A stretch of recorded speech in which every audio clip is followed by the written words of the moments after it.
Deer are graceful animals that reside primarily in the cold northern conditions. They have a rich cultural significance and are central to many myths embedded in many cultures and societies. They personify nobility, grandeur, beauty, grace, and speed.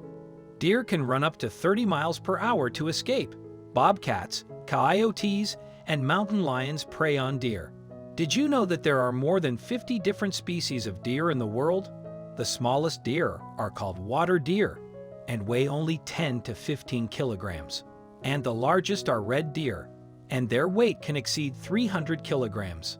Our story today is about an incredible incident that happened to a white-tailed deer living in the forest of northern Ontario, Canada.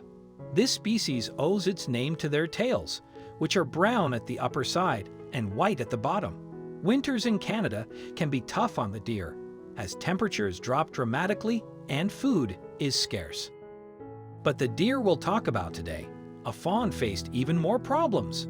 He was orphaned when still very young. One day, in search of food, he wandered into the backyard of the Carver house, who live in the city of Kenora. Leanne Carver, a wildlife photographer, liked the fawn and named him Carrot. Since then, the deer and the Carvers have become friends. They fed him, and it's probably thanks to this family that he managed to survive. According to the photographer, the fawn is very gentle, affectionate, and friendly. Leanne says, "I've been photographing animals for years, and there's something special about Carrot. He's unlike any deer I've ever met." For the past 3 years, Carrot has been coming to visit Leanne and her husband in their backyard. Recently, the woman was looking out the window and saw that Carrot came to visit them again. Leanne was delighted. She had just prepared delicious treats for him, but then she noticed something strange was sticking out of the deer's head. When she went out into the snow-covered backyard to check it out, Leanne saw a black arrow with bright green plumage pierced into Carrot's head. However, despite the shocking injury, the deer looked calm. When he approached the woman to sniff her hand, she saw no blood or traces of infection. It was very disturbing to see, but he was still acting like his normal self, Carver said. The thing is that several years ago, the city of Kenora adjusted as bylaws to allow discharging a crossbow within the urban areas. No deer is safe anymore. Local authorities have promised the family that they wouldn't euthanize the wounded deer, but conservation officers and hunters have advised against removing the arrow, as it was probably preventing bleeding, and removing it could cause more injury and an infection. Carver wrote on her page, "It's really disturbing. I want to put my hand out there and grab it and say, 'There, I fixed you, Carrot,' but that's not possible." Since there is no vet who could take care of the large mammal in the area, Carrot supporters were left with few options. Police officers and staff from the province's Ministry of Natural Resources arrived at the Carver home, hoping to at least cut the arrow.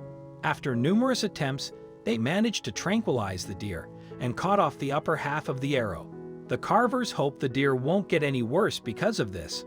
They also hope that after the deer sheds his antlers, the wound would be completely healed and the arrow could be pulled out easily.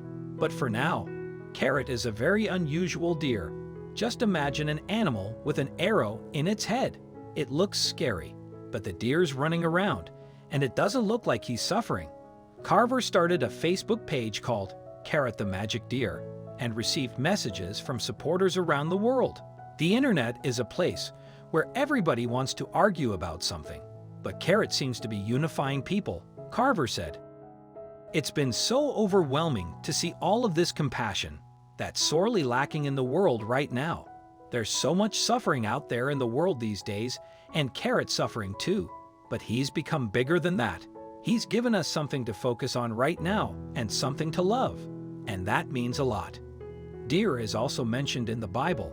There are many other examples in which deer is harmed by human, but like our today's story, many people with good heart are there to save them. I hope you like this video. Please give us a thumbs up and consider to share it with your friends and family. Also subscribe to our channel to never miss the update from our channel. Thank you.